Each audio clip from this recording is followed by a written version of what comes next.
بسم اللہ الرحمن الرحیم۔ السلام علیکم محترم دوستوں، آج ہم بات کریں گے حضرت خالد بن ولید رضی اللہ تعالیٰ عنہ، ایک بہادر کمانڈر اور ایک فاتح جس نے اسلام کو کئی حصوں تک پھیلایا۔ خالد بن ولید رضی اللہ تعالیٰ عنہ نے اس وقت کی سپر پاورز کو تباہ و برباد کر دیا، فارس کی سلطنت کو برباد کر دیا، رومن امپائرز کو برباد کر دیا۔ اپنی زندگی میں فاتح رہے، 200 سے زائد جنگیں لڑی اور فاتح رہے۔ وہ حضرت خالد بن ولید رضی اللہ تعالیٰ عنہ۔ حضرت خالد بن ولید رضی اللہ تعالیٰ عنہ کی پیدائش مکہ میں 592 ہجری میں ہوئی۔ آپ ہمیشہ ہی سے بہادر سپاہی تھے، تلوار بازی میں کمال حاصل تھا۔ حضرت خالد بن ولید رضی اللہ تعالیٰ عنہ نے مسلمان ہونے سے قبل مسلمانوں کے خلاف بہت سی جنگیں لڑی۔ جنگ احد میں نبی کریم صلی اللہ علیہ وسلم کے 4 داد بھی شہید ہوئے تھے۔ اس جنگ کے کمانڈر خالد بن ولید سنبھالے ہوئے تھے۔ حضرت خالد بن ولید رضی اللہ تعالیٰ عنہ بڑی پریشانی میں رہتے تھے، حالانکہ آپ جس گھرانے سے آپ کا تعلق تھا، مال کی کمی نہ تھی، ہر قسم کی سہولت موجود تھی۔ وہ مسلمانوں کی بڑھتی ہوئی طاقت سے پریشان ہونے لگے۔ جب بھی کافروں نے مسلمانوں کو للکارا ہے، ہر بار اپنے بہترین ہتھیاروں کے ساتھ کافروں کو مار ہی پڑی ہے۔ آپ سوچتے کہ مسلمانوں کے ساتھ واقعی کوئی طاقت موجود ہے اور محمد صلی اللہ علیہ وسلم واقعی اللہ کے نبی ہیں۔ آپ انہی سوچوں میں تھے کہ آپ کو آپ کے بھائی کا خط ملا کہ مجھ سے نبی صلی اللہ علیہ وسلم نے آپ کے بارے میں پوچھا ہے کہ خالد کہاں ہے۔ میں چاہتا ہوں آپ اس اندھیری دنیا سے نکل کر اسلام کی روشنی میں آ جائیں۔ اس خط کا ایسا اثر ہوا حضرت خالد بن ولید پر، آپ فوراً مکہ آئے اور رسول اللہ صلی اللہ علیہ وسلم کو دیکھا اور آپ نے اسلام قبول کر لیا۔ حضرت خالد بن ولید رضی اللہ تعالیٰ عنہ کا اسلام قبول کرنا نہایت مشکل تھا، کیونکہ ان کے والد ولید بن مغیرہ کا ذکر قرآن میں ہے اور سخت الفاظ استعمال ہوئے ہیں۔ ان حالات کے برعکس جا کر حضرت خالد بن ولید رضی اللہ تعالیٰ عنہ نے اسلام قبول کیا تھا۔ آہستہ آہستہ اسلام پھیلتے پھولنے لگا اور پھر حضرت محمد صلی اللہ علیہ وسلم نے اپنا سفیر رومن امپائر کی طرف بھیجا۔ اس سفیر کو غسانی کنگڈم نے بڑی بے دردی سے قتل کر دیا۔ یہ غسانی کنگڈم عرب اور روم کے درمیان میں تھا۔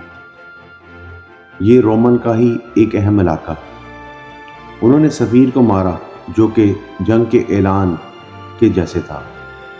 حضور اکرم صلی اللہ علیہ وسلم کو پتہ چلا تو 3000 لوگوں کی فوج تیار کی، اور یہ رومن کا عروج کا دور تھا۔ رومن سے جنگ کرنا ایک خودکشی کے برابر تھا۔ عربوں نے اس بات کا مذاق بھی اڑایا اور کہا، ان بندوں سے ایک بھی زندہ واپس نہیں آئے گا۔ اسلام سے پہلے زید بن حارثہ کو نبی کریم صلی اللہ علیہ وسلم کا بیٹا مانا جاتا۔ باقی سب کو بتایا، اگر زید بن حارثہ شہید ہو جائیں تو تمہارا لیڈر جعفر بن ابی طالب ہو جا، اور اگر وہ بھی شہید ہو جائے تو پھر عبداللہ بن رواحہ ہوں گے۔ انہیں کہا، اس جگہ پر جاؤ جہاں انہوں نے ہمارے سفیر کو قتل کیا ہے۔ نبی صلی اللہ علیہ وسلم نے سب سے پہلے انہیں اسلام کی دعوت دینے کو کہا۔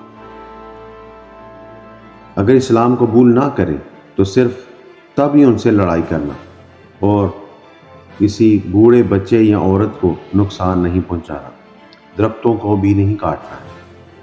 مسلمان 3000 اور رومن 2 لاکھ فوج لے کر مسلمانوں کی طرف آ رہے تھے۔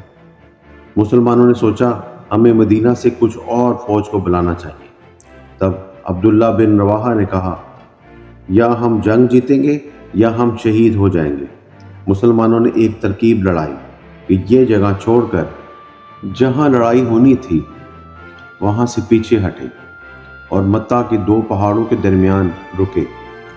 اس سے فائدہ ہوا کہ پہاڑوں کی وجہ سے رومن فوج اوپر سے گھوم کر حملہ نہ کر سکتی تھی۔ پھر دونوں فوجوں نے حملہ کیا، لڑائی شروع ہوئی۔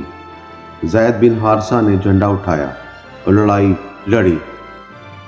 بہت شدید لڑائی ہوئی، مگر وہ شہید ہوئے۔ تو پھر جھنڈا جعفر بن ابی طالب کو ملا، وہ دونوں ہاتھ کٹوا کر لڑتے ہوئے شہید ہو۔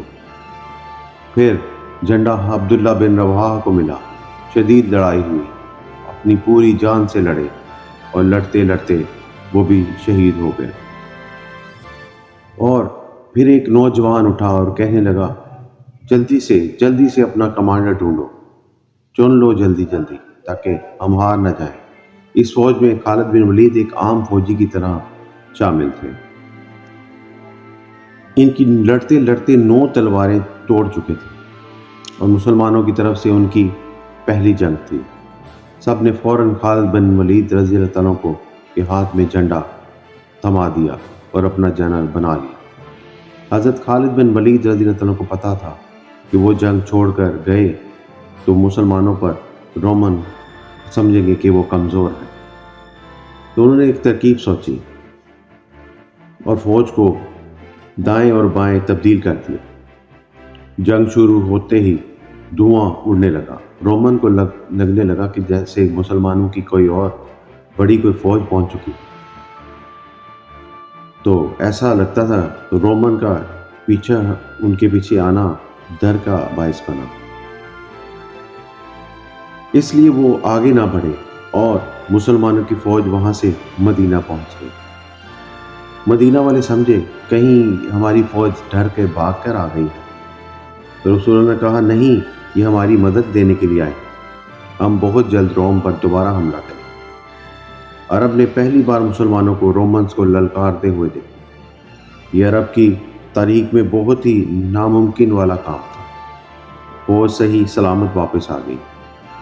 اس وجہ سے عرب کو مسلمانوں سے لگاؤ ہوا اور اسلام کی طرف راغب ہونے لگے اور لوگ آہستہ آہستہ اسلام میں داخل ہونے لگے۔ حضرت خالد بن ولید رضی اللہ تعالیٰ عنہ نے مسلمانوں کے لیے بہت سی جنگیں لڑی اور ذہانت کے ساتھ کارنامے سر انجام دیے جو طریق ہو گئے۔ انہوں نے اپنی زندگی میں کوئی بھی جنگ نہیں ہاری تھی۔ انہوں نے عراق کو جیتا، ایران، سائریا، ارمانیہ اور جارڈن اور بہت سی جیت حاصل کی، چھوٹی سی فوج کے ساتھ بڑی بڑی فتوحات حاصل کی۔ حضرت عمر رضی اللہ تعالیٰ عنہ نے خالد بن ولید رضی اللہ تعالیٰ عنہ کو ہٹا دیا اور ابو عبیدہ ابن زرع کو آرمی چیف بنا دیا۔ مسلمانوں میں باتیں شروع ہو گئی، یہ عمر رضی اللہ تعالیٰ نے کیا کیا؟ اب اتنی بڑی فوج سے مسلمان خالد بن ولید کے بغیر کیسے جیت سکیں گے؟ لیکن اللہ کے کرم سے مسلمانوں نے جنگ یرم فتح کر لی۔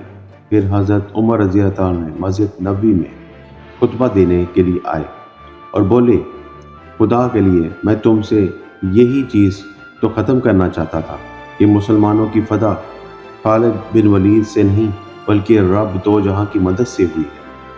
تم کیا سمجھتے ہو خالد نہ رہا تو کیا اسلام ختم ہو جائے گا؟ نہیں، اسلام کو تو ہمیشہ بڑھتے رہنا ہے۔ اپنے آخری وقت میں حضرت خالد بن ولید رضی اللہ تعالیٰ عنہ بیماری کی وجہ سے بستر پر آ گئے تھے۔ خالد بن ولید رضی اللہ تعالیٰ کی خواہش تھی کہ انہیں شہادت کی موت نصیب ہو۔ خالد بن ولید رضی اللہ تعالیٰ کے جسم کا کوئی بھی حصہ ایسا نہ تھا جہاں کسی زخم یا تیروں کا نشان نہ ہو۔ انہیں شہادت نصیب نہیں ہوئی۔ اللہ کے نبی نے ان کے لیے سیف اللہ کا خطاب دیا تھا۔ انہیں کوئی نہیں کاٹ سکتا، کیا کوئی تلوار کو کاٹ سکتا ہے؟ اگر موت نہ لکھی ہو تو موت خود زندگی کی حفاظت کرتی، اور موت مقدر میں ہو تو خود بخود جا لپٹتی۔ یہ حضرت خالد بن ولید رضی اللہ عنہ کے الفاظ تھے۔ ہماری اگر ویڈیو پسند آئی ہو اسے لائک کریں، سبسکرائب کریں، ہمیں موٹیویٹ کریں۔ السلام